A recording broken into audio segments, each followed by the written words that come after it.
Nuestro paseíto en San Javier hasta la cascada. Este es el camino.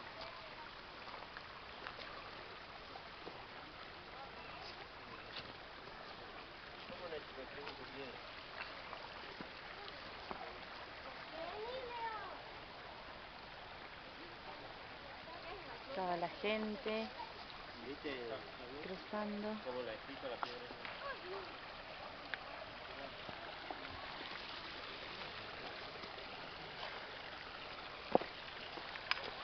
Por ese puente acá. Qué lindo.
Este árbol también.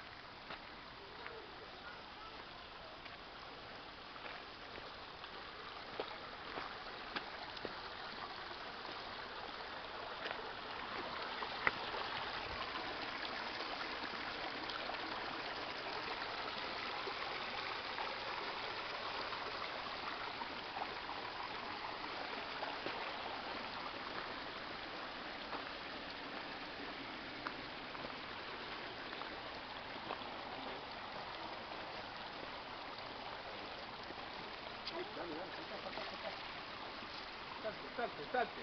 Vamos. Menos trekking el amigo que una jota tiene.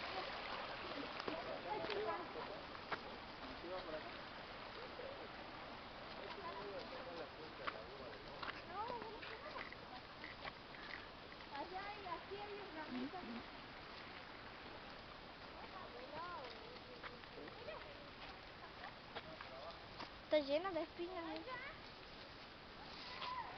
¿Qué es eso, pa? Uva del monte. Epa. ¿Probás? Bueno, a ver. Sí. Está poco sutil.